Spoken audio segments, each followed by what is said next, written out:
Assalamualaikum warahmatullahi wabarakatuh. Perkenalkan, nama saya Wira Sarasati dari kelas MJ 502. Saya akan mempresentasikan analisis bisnis digital.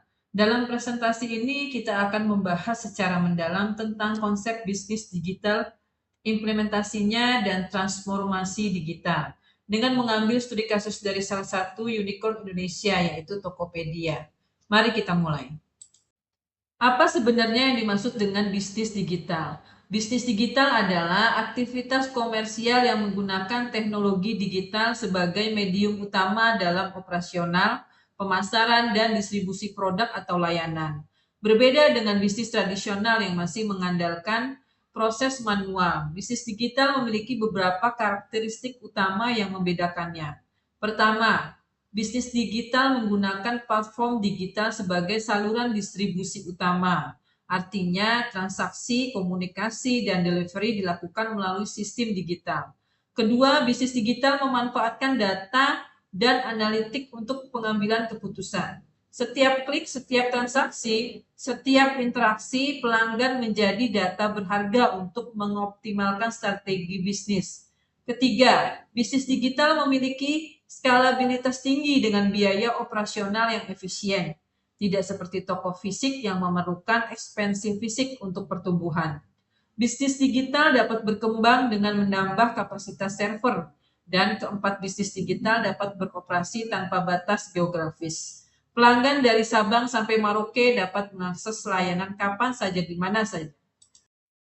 Sekarang mari kita bandingkan bisnis digital dengan bisnis konvensional untuk memahami perbedaannya dengan lebih jelas. Di sisi bisnis konvensional kita lihat bahwa toko fisik menjadi pusat operasional. Anda harus memiliki atau menyewa ruang fisik yang tentunya membutuhkan investasi awal yang tinggi untuk infrastruktur sebagai renovasi, furnitur, dan dekorasi. Jam operasional terbatas, biasanya jam 8 sampai jam 10 per hari. Jika toko tutup, tidak ada penjualan. Jangkauan pasar juga terbatas pada area lokal atau regional. Tergantung seberapa jauh pelanggan bersedia datang ke toko fisik Anda. Proses bisnis masih manual dan tatap muka. Pelanggan harus datang, Anda harus melayani langsung. Stok barang terbatas di gudang. Jika habis, pelanggan harus menunggu restock. Sebaliknya, bisnis digital beroperasi dengan paradigma yang sangat berbeda. Platform online menjadi basis operasional. Anda tidak perlu toko fisik yang mahal.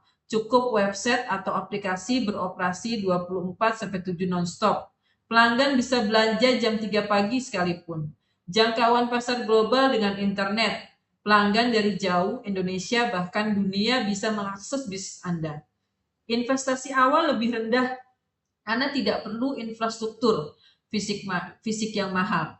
Banyak proses sudah otomatis melalui sistem digital dari pemesanan, pembayaran, hingga notifikasi. Stok bisa unlimited, terutama untuk model dropship atau produk digital.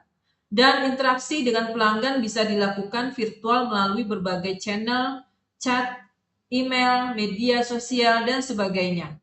Perbedaan ini menunjukkan mengapa semakin banyak bisnis bertransformasi ke digital atau memulai dari digital sejak awal. Bisnis digital dapat dikategorikan ke dalam beberapa jenis. Mari kita bahas jenis pertama. Versi digital dari bisnis non-digital ini adalah bisnis yang mengkonversi produk atau layanan fisik menjadi format digital. Transformasi dari atom menjadi bit, dari fisik menjadi digital. Contoh paling jelas adalah e-book dan e-jurnal. Dulu kita membeli buku fisik di toko buku, sekarang kita bisa download langsung dalam hitungan detik. Tidak ada biaya cetak, tidak ada biaya pengiriman. Streaming musik seperti Spotify and Apple Music. Ingat, dulu kita beli kaset atau CD untuk dengar musik.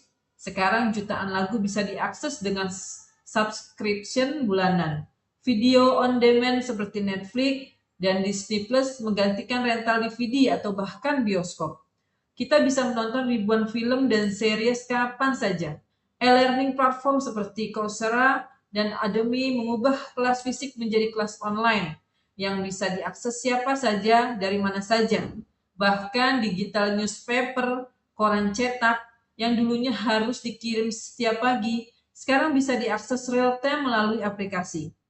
Keunggulan utama model ini adalah tidak ada biaya produksi fisik, distribusi instan ke seluruh dunia, dan akses unlimited.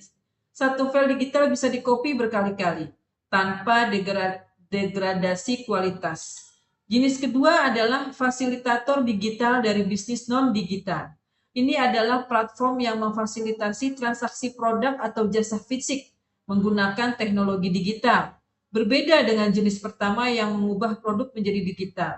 Jenis ini produknya tetap fisik, tapi cara berinteraksi yang digital e-commerce seperti Tokopedia, Shopee, dan Lazada adalah contoh sempurna. Mereka tidak memproduksi barang sendiri, tapi menyediakan marketplace online yang menghubungkan jutaan penjual dengan jutaan pembeli. Ride-hailing seperti Gojek dan Grab, transportasinya tetap motor atau mobil fisik, tapi cara pemesanan dan pembayarannya digital. Driver dan penumpang dihubungkan melalui aplikasi. Food delivery seperti GoFood dan GrabFood, makanannya tetap makanan fisik dari restoran, tapi pemesanannya, tracking, dan pembayaran semua digital. Property listing seperti rumah 123 dan OLX, rumah dan tanah tetap fisik, tapi pencairan listing dan komunikasi awal dilakukan secara digital. Online travel agency seperti Traveloka dan Tiket.com, pesawat, hotel, destinasi wisata semua fisik, tapi booking dan manajemennya digital. Keunggulan model ini adalah efisiensi luar biasa dalam menghubungkan penjual dan pembeli. Transparansi harga, kemudahan perbandingan dan pengurangan biaya operasional dibandingkan model tradisional. Dan jenis ketiga yang paling sophisticated adalah bisnis digital hybrid. Ini adalah kombinasi berbagai jenis bisnis digital untuk memaksimalkan revenue stream. Model hybrid ini menciptakan ekosistem digital yang komprehensif di mana berbagai layanan saling melengkapi dan memperkuat satu sama lain. Mari kita lihat Gojek sebagai contohnya. Awalnya hanya ride-hailing, tapi sekarang mereka punya food delivery, logistik, payment system, bahkan entertainment. Satu super aplikasi untuk berbagai kebutuhan. Amazon adalah master dari model ini. Mereka mulai sebagai toko buku online, berkembang jadi e-commerce raksasa, lalu menambahkan cloud computing dengan AWS yang kini menjadi sumber profit terbesar mereka. Plus, streaming video dengan Prime Video, Tokopedia yang akan menjadi fokus studi kasus kita adalah marketplace. Tapi juga banyak digital payment, asuransi, gaming, dan berbagai layanan digital lainnya. Grab juga serupa, transportation, food, payment, dan fintech semua dalam satu ekosistem. Mengapa model hybrid ini powerful? Karena menciptakan multiple revenue streams. Jika satu layanan sedang lesu, yang lain bisa mengkompensasi. Ada cross-selling opportunities, pengguna yang awalnya datang untuk transportasi bisa tertarik untuk pakai layanan ini. Dan yang paling penting, menciptakan ekosistem terintegrasi yang membuat pengguna enggan pindah ke kompetitor karena sudah terlanjur nyaman dengan semua layanan dalam satu platform. Sekarang mari kita masuk ke bagian yang paling menarik, studi kasus mendalam tentang Tokopedia, salah satu super ekosistem platform terbesar di Indonesia. Kita akan membedah model bisnis mereka, keunggulan, kompetitif, dan strategi transformasi digitalnya.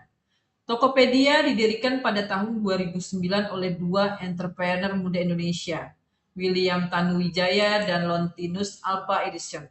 Dari sebuah startup kecil, mereka berhasil membangun salah satu perusahaan teknologi paling valuable di Indonesia. Saat ini Tokopedia berkantor pusat di Jakarta dan memiliki valuasi lebih dari 7 miliar dolar US dollar. Sebelum merger dengan Gojek membentuk GoTo Group yang menjadikannya salah satu dekakron pertama di Indonesia.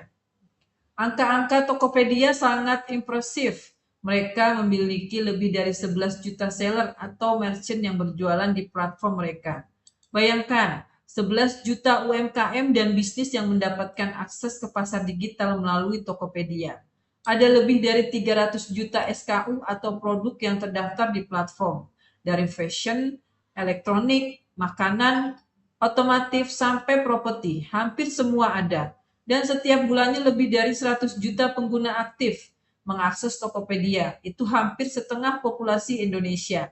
Visi Tokopedia sangat mulia, demokratis, commerce stroke teknologi, atau mendemokratisasi perdagangan melalui teknologi. Mereka ingin membangun Indonesia lebih baik dengan memperdayakan UMKM. Filosofi mereka sederhana tapi powerful, dengan memberikan akses teknologi dan platform digital kepada UMKM yang sebelumnya terbatas di pasar lokal. Mereka bisa menjangkau pasar nasional bahkan internasional. Ini adalah inklusi ekonomi digital yang sesungguhnya. Jenis bisnis digital Tokopedia.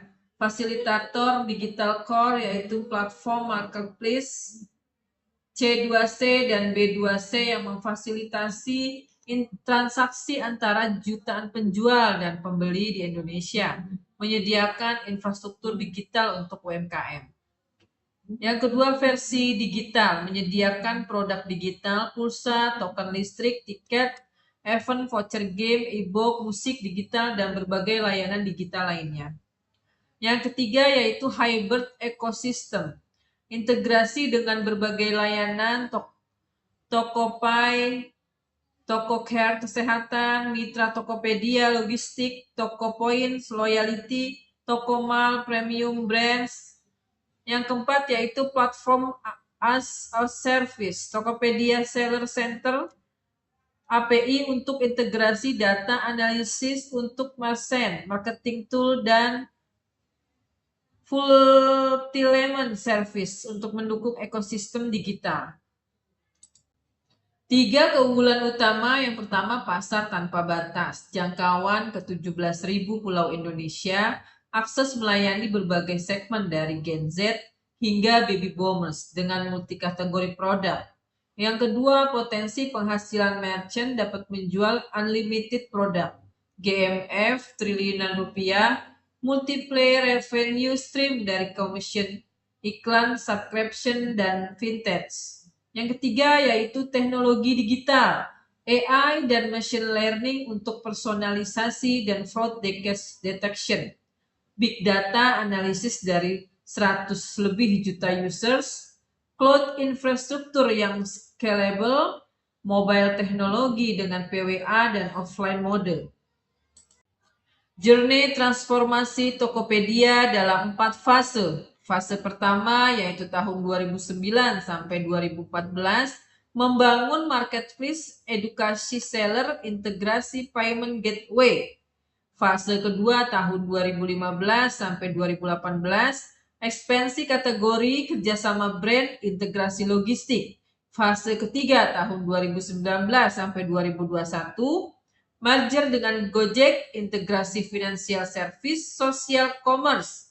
Fase keempat 2022 sampai dengan sekarang, AI powered platform, AR virtual try-on, sustainability initiatives, Web3 integration transformasi digital adalah continuous journey, bukan one time event.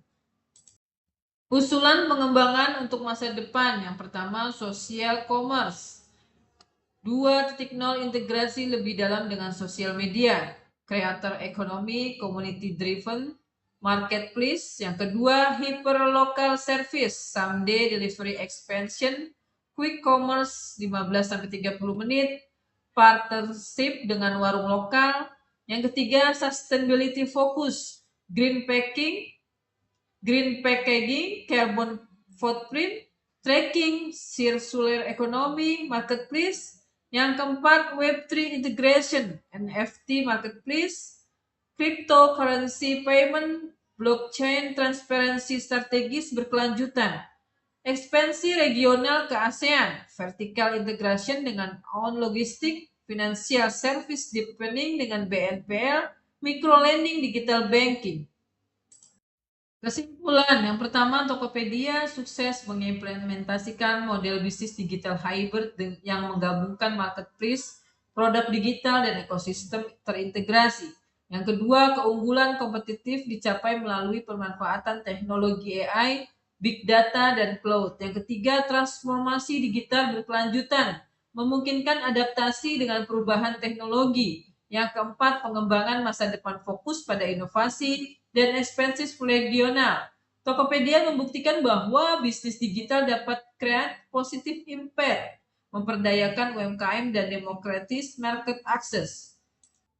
Sekian presentasi tentang analisis bisnis digital. Terima kasih atas perhatiannya. Wassalamualaikum warahmatullahi wabarakatuh.